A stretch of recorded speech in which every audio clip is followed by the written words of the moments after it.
in welcoming these executives to our stage. Take it away, Tony. Thanks, John, and on behalf of the panelists, we're delighted to be here with you all this morning. You know, it's been well chronicled how a wave of startups under the banner of InsurTech has descended on our industry, looking to reinvent the way our products are created, underwritten, and ultimately distributed. The number of these startups are estimated to be somewhere around 1,500. All of them, or most of them, including the two on our panel here, have most interesting names. Our industry is now the number 2 industry in terms of attracting private capital, with over 140 venture capital firms looking very intently at our industry.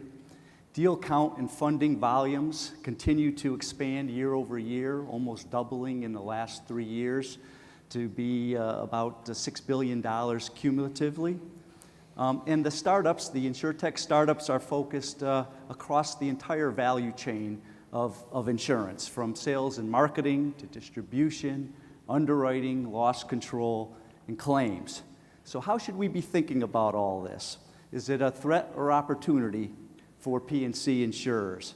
And how, as Paul indicated earlier, how do we separate the substance from the hype and decide if we're going to begin, where do we begin to focus? And finally, what's trending now? InsurTechs have been around for a few years now, including one of our panelists, Keith Moore, Coverhound, has been at it for almost 10 years and is probably one of the founding fathers of InsurTech.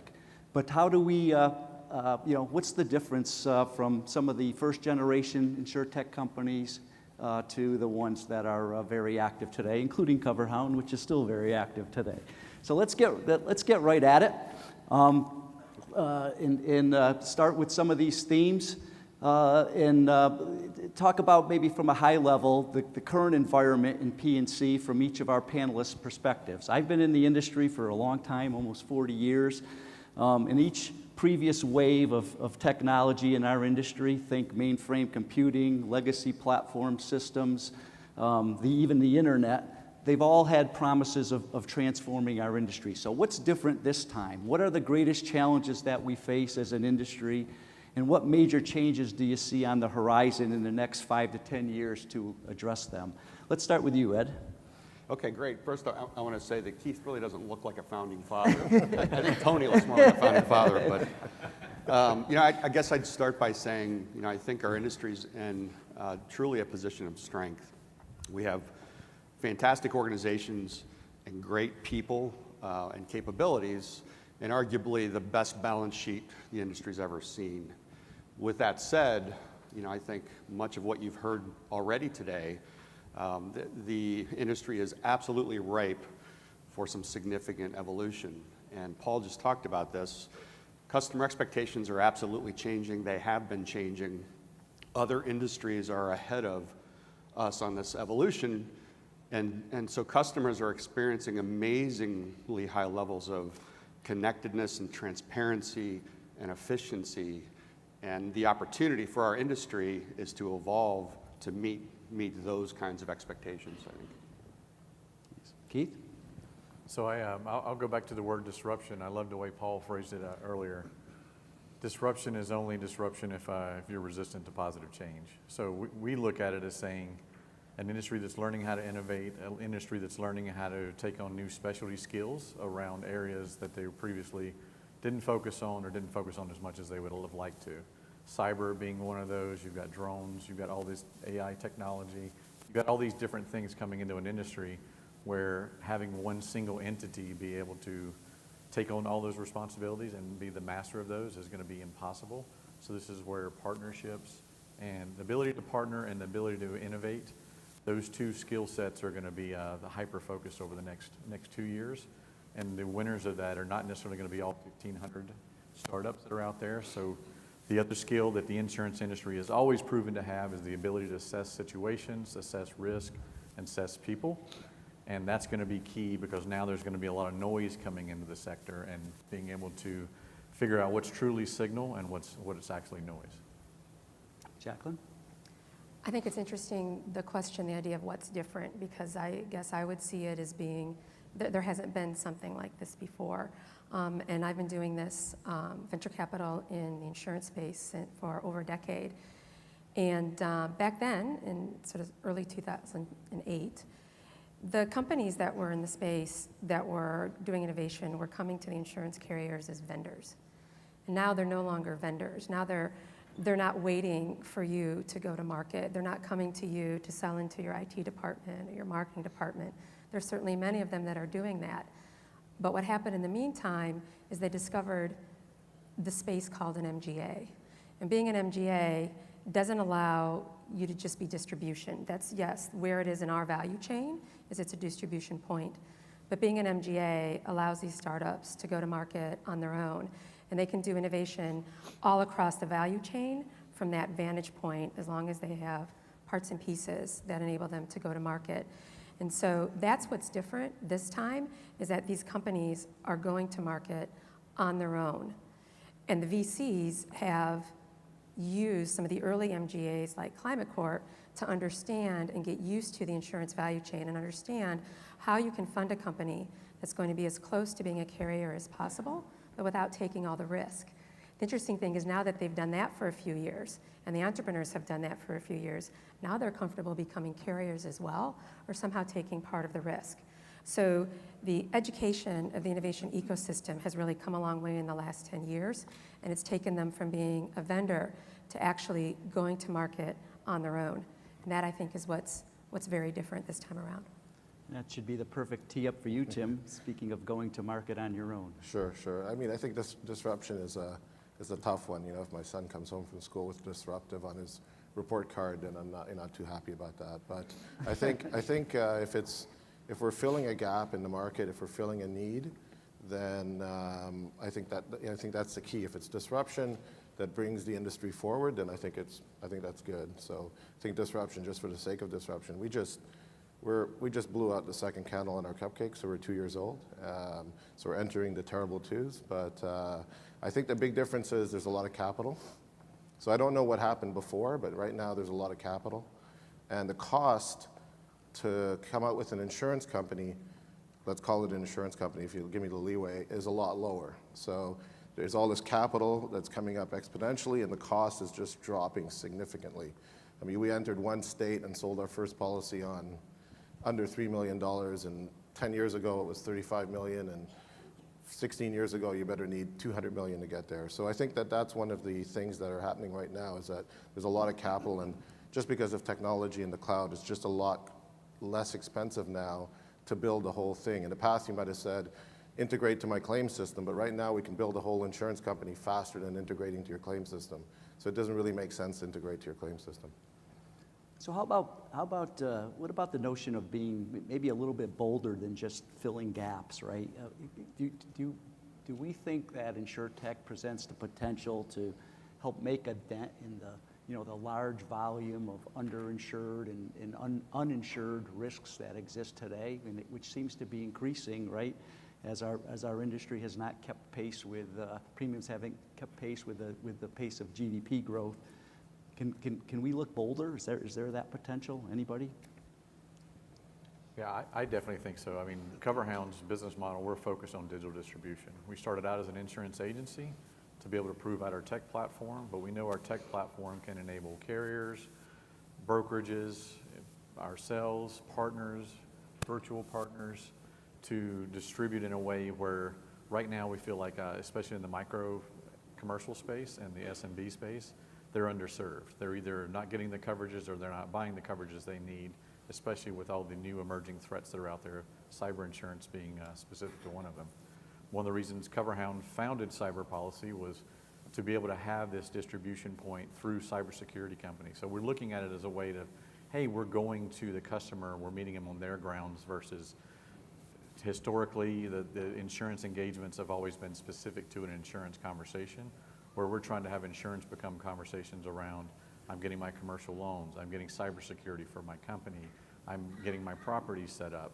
Making insurance more integrated into these conversations, we feel like, is where you won't continue to see this slip. You'll start to see improvements on, hey, SMBs are better insured 5 years from now than they were today, or these very, very small businesses, they're better insured in 2 years than they are today because the access to insurance, the information is there, and they can transact digitally.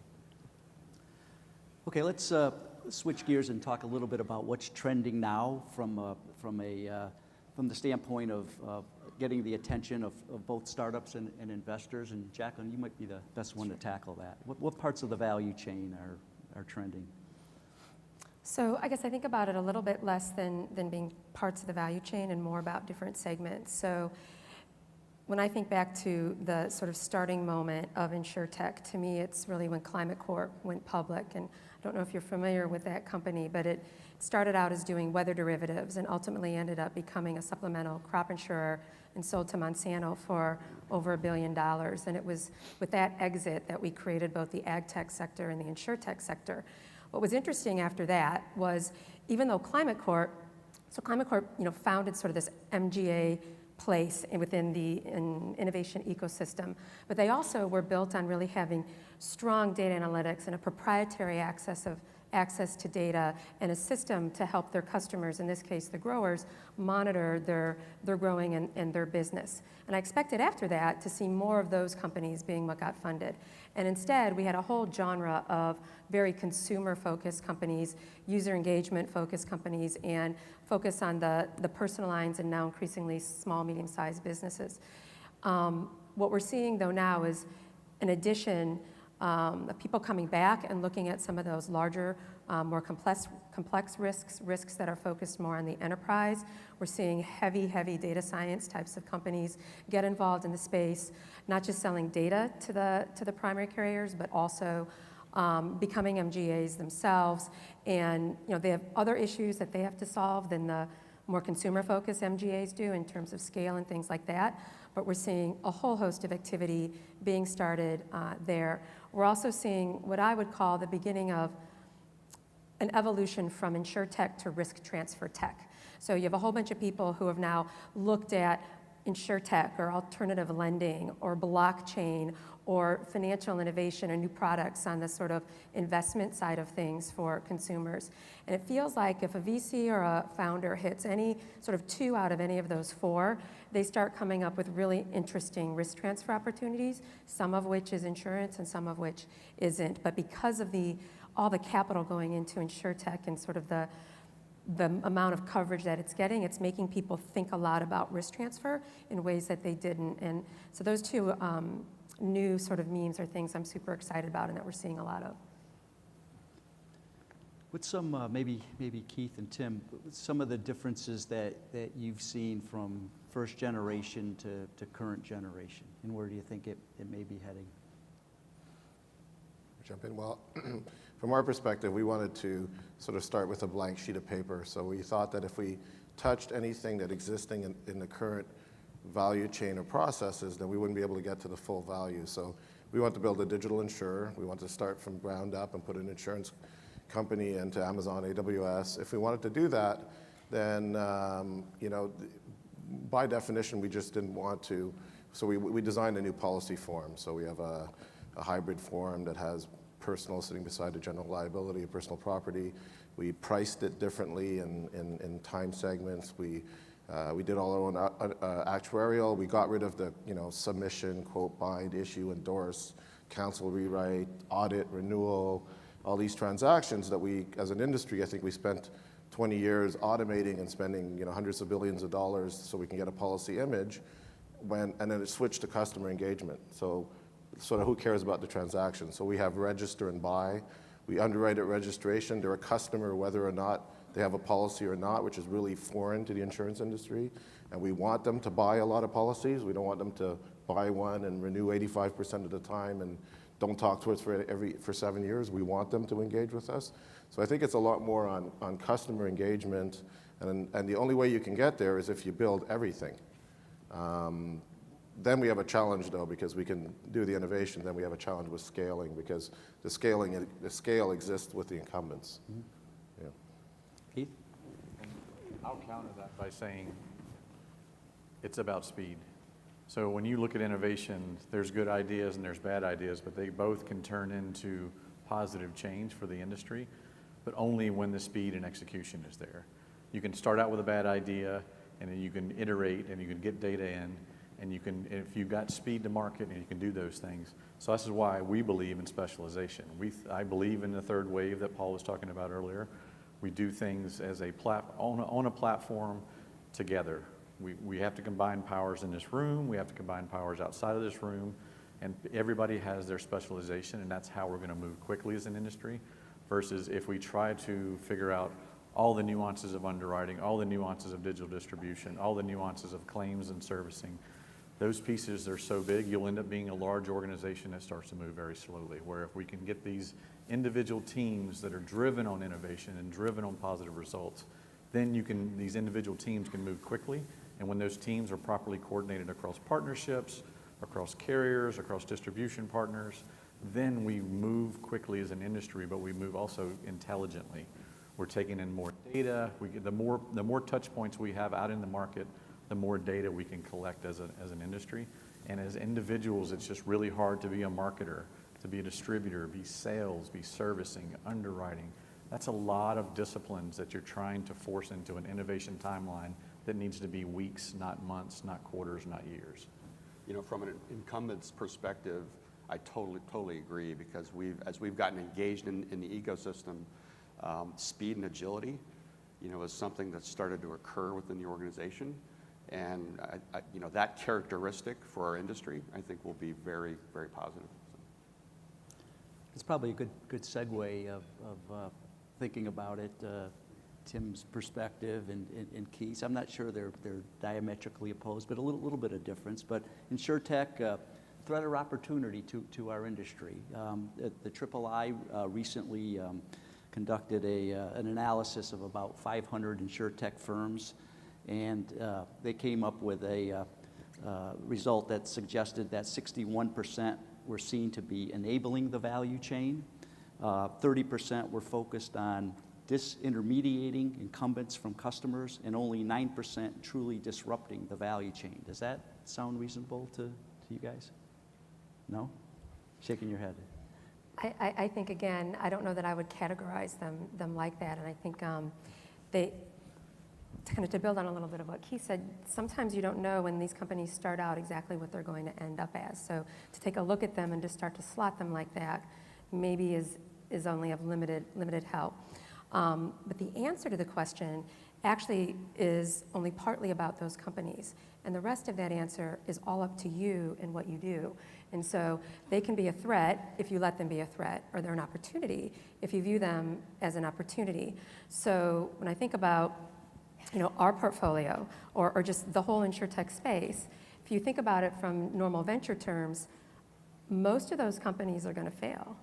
Of course, not the ones that we're invested in, but most of them are going to fail. Very few of them will become successful independently, and the rest will get acquired by incumbents or other people looking to get into the space.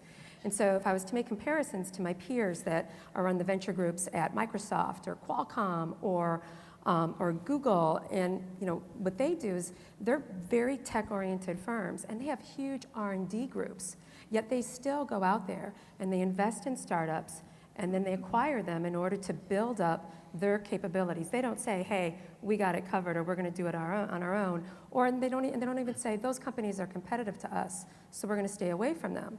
Yeah, they'll see them being competitive. They'll want them to get kind of as successful as they can, and they buy them up. And that's actually one of the main ways that the big tech companies innovate. And yet in our industry, we don't even really have R&D budgets. The closest thing we have are very, very large budgets. I think Accenture said it's about $40 million a year for 3 to 5 years for the average carrier. That felt high to me, but it's still big numbers, is going into digital transformation. And those projects are probably going to be a little bit longer than planned, more expensive than planned, and at the end, maybe they'll get you current to the time when you actually started that project. And in the meantime, these guys created new products and new systems. So, we can do that, and I hope the main thing we do is develop APIs to be able to integrate. But that isn't really R&D. And so the best way to do R&D and to help create your future, I would argue, is to partner and to engage with these companies potentially invest in them, but really to see who's going to be successful and then slot them into your company. I would agree, and I really love Paul's analogy about orchestration. And I would agree with what Jacqueline said. We've got a new section in the orchestra, and many of us are investing, partnering, engaging to leverage that. And so to me, that's opportunistic in a big way for the industry. I think it's a little bit different, only because I think we can, as startups, we can innovate, but we can't scale. And I think the incumbents can't innovate, so it may be a little bit controversial, but have scale. So I think you have to look at it a different way. If we come up with an innovation that needs to get everywhere, then we have to partner with somebody to get to scale. But it isn't, you know, I think the orchestra, in the digital world, the orchestra analogy falls apart a bit, because I might be sampling somebody which is a full song and combining it with another full song over here, and it might not be just combining musicians. So, you know, we come out with full stack, we come out with everything, right? End-to-end into innovation through claims, through the front end, through engaging with the customer. You can't ask us to decompose it. You could ask us to combine it. We could combine our product with another InsurTech's product, and we can't scale it. So I think there's a cooperation that's more like we do the R&D, we do the innovation, we go raise capital because there's a lot of capital to do it. If we're successful, we look to the incumbents to scale it and bring it out, because I think that, and it should be side by side, because I think if you tried to take that innovation back into the house, I think you're going to, as Jacqueline said, you're going to be implementing an operating model that happened when you started. It's going to take 6 years. It's going to fail 50% of the time, and you're going to see 10% of the value, and that's probably every one of your projects for the last 10 or 20 years. But if you were able to drop it in side by side and scale a true innovation, then I think everybody wins. That's our perspective. The only thing I'd offer there is most of the startups we're talking to are not end-to-end value chain. They're the opposite. And so I totally agree. But how does that work, though? Slice, well, we'll see. You know, I think I mean, I'm not sure how we work over- either, but I'm over not sure time. how, you know, how do you get that innovation into the mothership in any speed? By the time you get it in, somebody could create a whole product segment going after it by the time you integrated it. Yeah, I think That's the there's a challenge. lot of ways, and I think Yeah. we'll probably talk about that. A lot of us are making investments that are separate from our organizations, Right. specifically to address the Separate in the dynamics you're talking mothership, about. yeah. Right. Before I we think get to that- something that's interesting to understand is how the startups morph and change. And so there's, you know, we're talking a lot about the InsurTechs, but there's also a whole nother group of companies that have technologies and services that they can sell to primary carriers to help mitigate risk with their end customers or to underwrite better.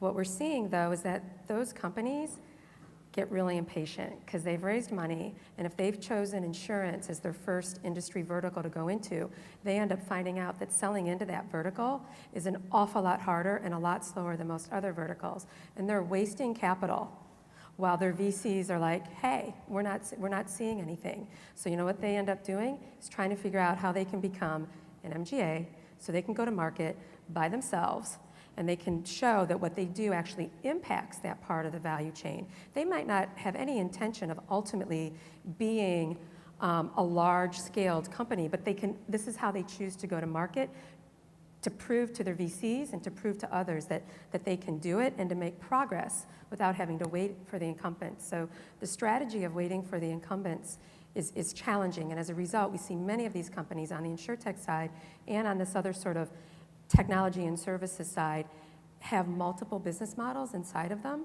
as they try to play all of them at the same time, and then they're going to sort of figure out as they go forward which one wins. But if they have to wait too long, they morph. I'm sure you have some views on this. Absolutely. I would say 7 years ago, that was very true. I mean, if you wanted to go to market and start to sell product and sell it quickly, because the only way you get digital distribution innovation is through product innovation. So the industry forced us to become MGAs. It forced us to do things that are not necessarily what's going to work 3 or 4 years from now, because the industry is awake.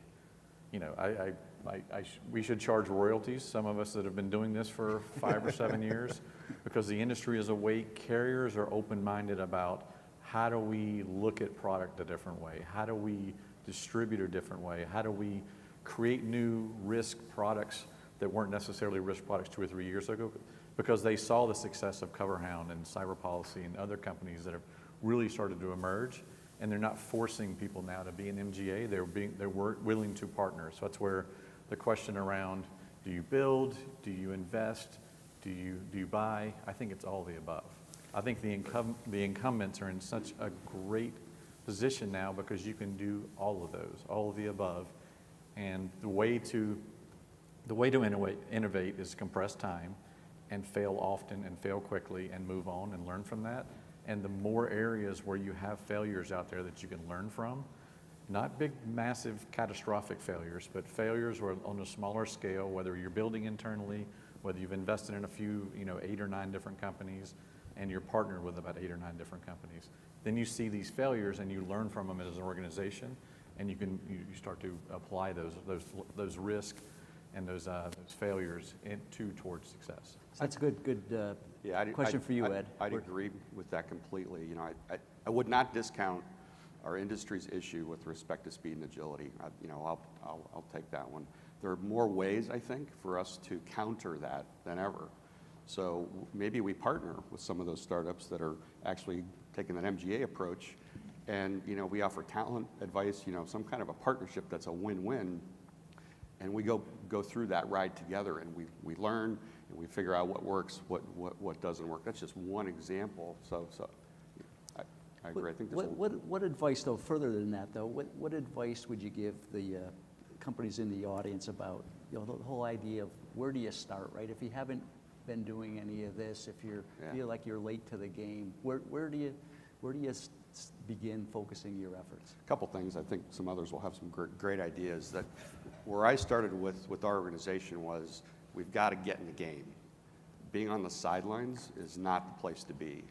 And so getting immersed into the ecosystem that these guys are all talking about that they know so well is really important to have firsthand perspective and experience to learn. There's a lot of ways to do it. There's not one right answer, I don't think. The P word has been used a lot already today. We would believe that partnerships in almost any of the ways, whether it's in investments or pilots, there's tons of opportunities, and creating a win-win. What we've learned is most startups want to learn as much from us as we want to learn from them. And so our primary approach will be to create as many partnerships as possible in unique and different ways.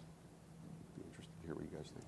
Yeah, you mentioned someone mentioned the InsurTech Connect conference a couple of weeks ago in Vegas, and 4,000 registered attendees, right? Probably multiples of this conference here. Many of the companies, probably most of the companies here had representatives. So I think there's a lot of interest in that. So if you do partner, right? If companies are partnering with InsurTech firms, what are the criteria, right? From a company perspective, what criteria do you use in selecting your partners? And then we'll get the because it goes both ways, right? We'll get the criteria that you guys used in deciding to partner with us. Jacqueline, you want to maybe give a? Oh. Yeah.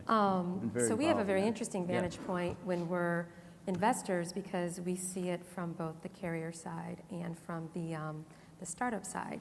And so I think things that we look at are, not surprisingly, speed, right? So openness is sort of the table stakes part, but sometimes there's a gap between the level of openness and desire and the ability to execute on the part of the carrier partner. And so I think we really like to see speed, and when we start seeing things, as investors or a board, we start seeing things kind of go too far sideways. You have to think about how much you're going to continue to invest in that relationship versus as a startup versus starting to look at something else and making sure you're not putting all of your eggs in one basket, because things can change. One person changing out and getting promoted into a new role could change everything for that startup's relationship and roadmap and trajectory. So they need to be diversified and very mindful of how they spend their time. And I think on the carrier side, thinking about who to partner with, figuring out the right stage to partner with is important, because these companies are at very different stages. And some of the companies that are the easiest to find because of incubators and accelerators are the ones that are at the earliest stages. But that doesn't mean that they're the ones that have the most for you to plug into. So you can plug in at every stage, but it's helpful to be mindful of at each stage what those companies really have, what you can bring to them and what they can bring to you. And you don't want to scale up in a whole state or on a whole line of business with a company that's hasn't raised its Series A round yet, right? So understanding the financial viability of the startup and who are its investors and how far along is it is very helpful guide for you on how to engage with that company. Anything? I think that's well said. Capitalization. If you're going to invest time and resources into a company and they're not well capitalized, then you're more than likely you're going to end up wasting your time. The first skill of anybody that sits in my chair and in Tim's chair is we've got to be able to sell our vision, sell our team, and raise capital. And if you partner with somebody that doesn't have the capital right now, especially at this stage, you could end up wasting your time. But one of our internal statements that has been true for 7 years, over 7 years now, is a race of one has no winner. So what we mean by that is, if you're going to partner with somebody, don't just partner with one company. You have to be able to measure them against a field of companies or competition.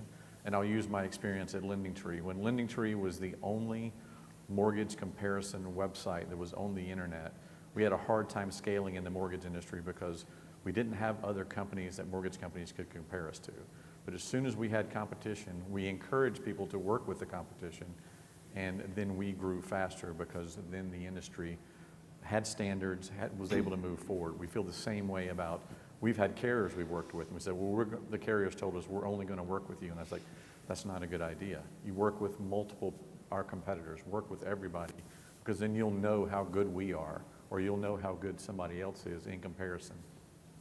So if you remember anything from this panel, a race of one has no winner. It's lonely. You have a Well, perspective? yeah, no, I think early days, we need to get security for our product, partnering with Munich Re. We probably talked to, I know, a lot of carriers and people. There's a lot of actuarial history on what we're doing, /none. So you got to find the right people who want to partner with you, because you can't even get out of the gate, because a minimum viable product in insurance requires you to get past a regulator and write a policy. It's not just building software in the basement. And later on, I think once you've gone through minimum viable product, you feel you have product market fit, and you think it's time to scale, I think we're challenged. We're challenged in the sense that we're going up against an industry that has a lot of scale, spending $9 billion on advertising. It'd be very hard to go head to head. So I think in the phase that we are now, where we want to scale, it's very important for us to partner. So we partnered with last week with a direct auto writer and distribute through their brand, because they have scale. If they're spending $1 billion on advertising, we don't have $1 billion to spend on advertising. But the important part of that was we did it by ourselves. We innovated by ourselves. We didn't innovate with Munich telling us over our shoulder, or Excel Catlin, that's on our board, or now Sampo. We innovated on our own, and we made mistakes, and we learned from our partners. But then when it gets to the scale part, we have to admit we can't scale. And scaling is very difficult, by the way. You don't want to go out there and scale the way we innovate. We break a lot of glass when we innovate. We do things that don't scale. By definition, we have a very different culture. If we hit the scale stage with the way that we do the early stage, it's insurance. We might get ourselves into a lot of trouble. So we do need the large incumbents who can scale us, because if we come up with a product for Airbnb hosts, I think last time Airbnb quoted they're in more countries than there actually are countries, so I don't know. But let's say it's 190. Last time I checked, the largest carriers might be in, take away the reinsurers, might be in 68 countries after 150 years. So let's say we wanted to get to 100 countries, 190 countries in the next 18 months. We can't do that on our own. So there's got to be a model where innovation can happen outside. There's lots of capital. The technology's there to go fast. Let the innovation happen, and then you know, we sort of, I think, have to admit, and a lot of startups won't admit it, that we can't scale. And at the time, when it's time to scale or hyperscale, I think, and at that point, by the way, we've got capital, we're proven, we've gone past our Series A, there's not a lot, you know, not everybody gets there. I think that's a good time to partner. Okay, so many topics, so little time. So we're gonna segue to another topic. Segment of the market that is huge, small business, about $100 billion segment of P&C. Many would claim it presents the greatest opportunity for innovation or change, and you know, a lot of effort, a lot of eyes focused on that. So Ed, give us your thoughts about the opportunity within small commercial for either disruption, change. So I would agree that the opportunity is really significant, and we are very invested in that opportunity specifically. It is a different space, so it's not personal auto. It is more complex. There's a wider array of risk, but I think we'll figure that out. The timing on that, you know, I'm not sure because of that complexity, but we believe it's absolutely going to happen, and we're starting to see the beginnings of that, actually. So there's a lot of classes of within small commercial, right? There's you know, there's flow, there's policy issuance, there's all this stuff. You know, a lot of people talk about the proverbial 2 questions, right? So what will it take? What will some of the drivers of success be to do small commercial successful? Couple quick things. Yeah. Data and analytics, huge, an intense focus on the customer. I point to those 2 things, and there's more. We're actually seeing some of this happen today, and it's interesting. You know, we'll probably talk about distribution at some point. I think the lines of classic definition of distribution in our industry have blurred and changed.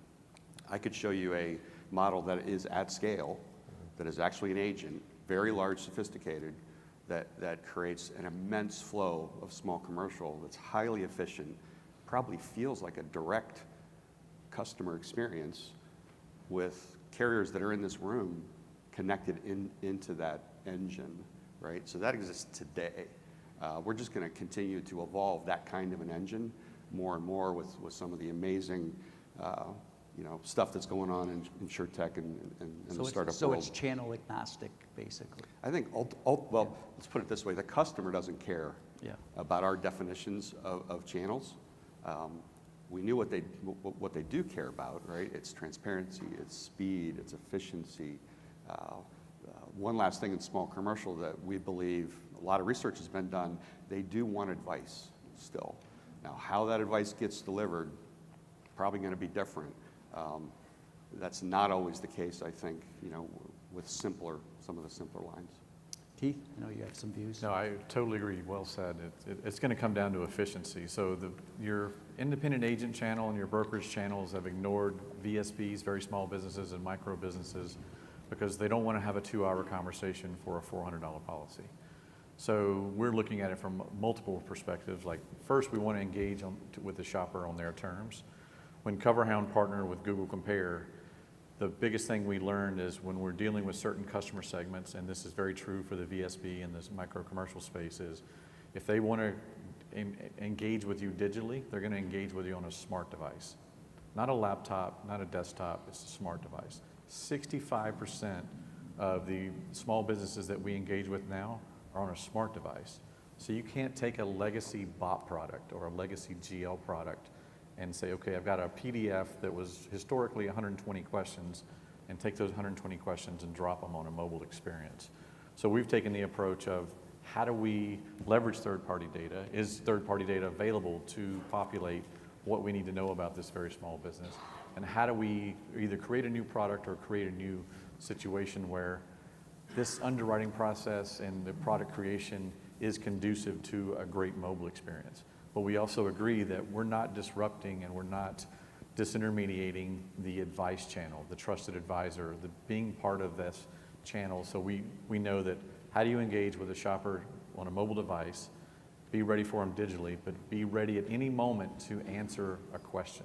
because there are going to be questions. Guarantee it. We have some forms, some of our cyber products have as little as 6 questions. 6 questions where they can instant quote and purchase a policy online in less than 10 minutes on cyberpolicy.com, but there's always going to be questions. So I keep telling our team, our best ability is going to be availability to be ready to answer those questions very efficiently, and not have a 2-hour interview, not have a 2-hour, sit down at a table with somebody, but be ready when they have that one-off question, and then they'll go right back to the mobile device and do it yourself. Because we ask them, hey, do you want to buy your policy on the phone? No, not really. And then the millennial will go back and they'll go back to the mobile device and hit bind.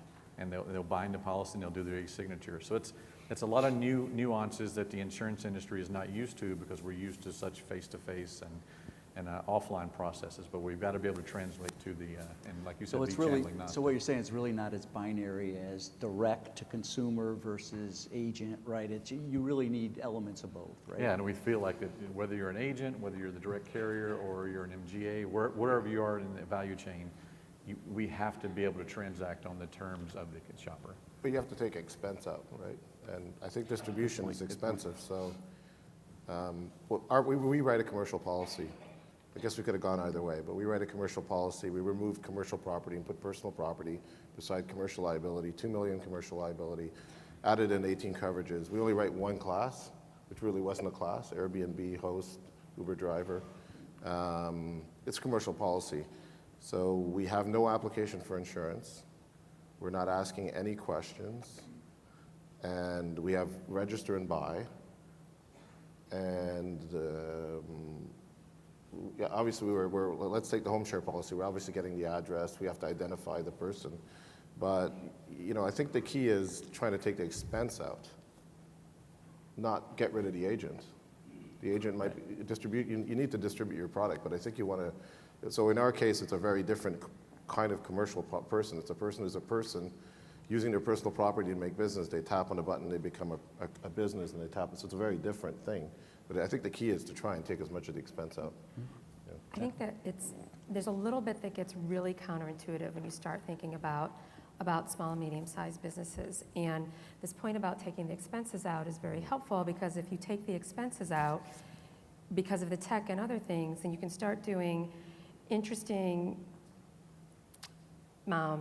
iterations to the small business policies that weren't there before. So one of the things that I think has happened for the primaries is, in the consumer and the small business pursuit of scale to create a factory, we created monolithic products, right? Whether it's home and auto, anything for a consumer is going to go into home or auto, one way or the other, and then you've got the BOP. And so yes, you have different occupancies, but you're also trying to sort of force scale in there.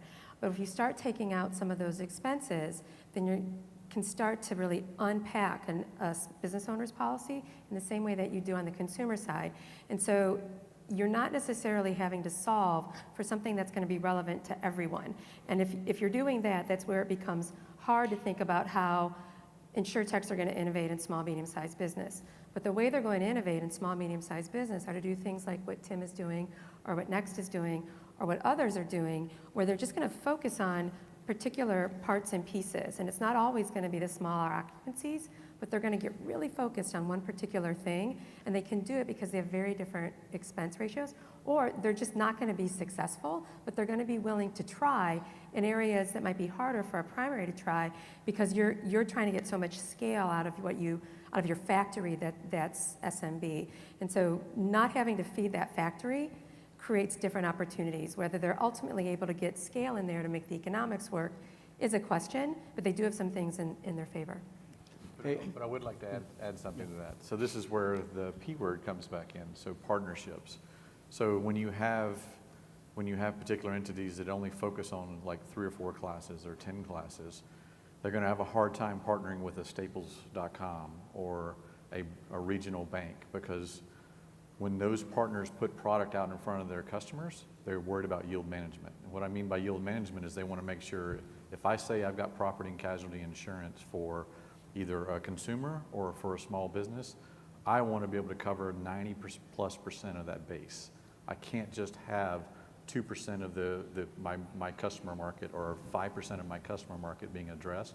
So this is where the scale and the traction thing comes into to be challenged, is then somebody, whether it's incumbents or private equity firms or whoever it may be, has to pull all these people with these specializations in together, these companies with specialization in together, because yield management is important for partnerships. And we learned that at LendingTree, and we know that all too well at CoverHound. That's why we're so focused on 1,500 classes. It's really hard to focus on 1,500 classes. But we knew if we only served 5 or 6 classes really well, then we're not going to serve the Staples customer, or we're not going to serve a bank who has 300,000+ small business loans being serviced in their portfolio. We've got to be able to address the entire user base. One more question to the group, and then we'll open it up to the audience. But on the subject of customer experience, right, in leveraging InsurTech to help improve the customer experience, specifically, we're typically an industry that deals once a year with our end customers, right? So how can InsurTech help us increase the level of engagement, multiple engagements, or if it's going to be once a year, to make that once a year a lot better than it is today? So back to data and analytics, I think there's tremendous opportunity there. Add in IoT, which is just going to power that trend. We think there's a lot of opportunities to start to draw insights that we could share with our customers, and ultimately you could get into risk prevention. But if we can help a small business be a better small business, and yeah, there's a risk transfer there as well, that's value. So I think there's big opportunity there. So I'll use cyber insurance as a great example. I loved what Giuliani was saying earlier this morning, but cyber insurance, having an annual policy for cyber insurance, to me right now is insane. It should be something that probably ends up being a monthly product or a quarterly product at least, because the risk that we're facing as an industry right now on the cyber side of things is changing literally every quarter. So I loved what Giuliani was saying about monitoring and detection and early detection and really being ahead of that. I see cyber insurance as being the insurance industry's way to have a frequent touch point with their customers, especially on the commercial side. Not as much on the personal line side, but on the commercial side. If you can give the tools and resources for somebody to constantly monitor, detect, and see things in their platform being offered by you as an insurer, then you have this, whether it's weekly or monthly, very similar to people checking their credit report. They can come in and check, what is the health of my network look like today, or what does my learning management system, how many employees in my company have used my learning management system to do best practices against cyber. Then we start to become part of their daily, weekly lives, and then you can reassess reassess risk literally on a monthly basis or a quarterly basis to say, you were a $100,000 policy for cyber last month. After 2 months of doing all the right things, maybe you're only a $25,000 policy, going forward. Yeah, I think we've seen this in our own company with Hartford Steam Boiler and the types of things that they're doing in the industrial IoT and with their small, medium-sized businesses customers, in order to being able to say, okay, things are going to be changing quite a bit now with the way that there's data and, again, these technologies and services that allow us to mitigate risk and to underwrite better. And so we can create ways of engaging with our client companies and our end customers around the data that comes out of IoT in order to help them, again, to mitigate that risk and also to provide better risk transfer opportunities. And so HSB is doing that in a number of different areas, and it's exactly that case. And I think it's easy to see in the consumer side some of the things where we're seeing those touch points, but these are also examples on the commercial side.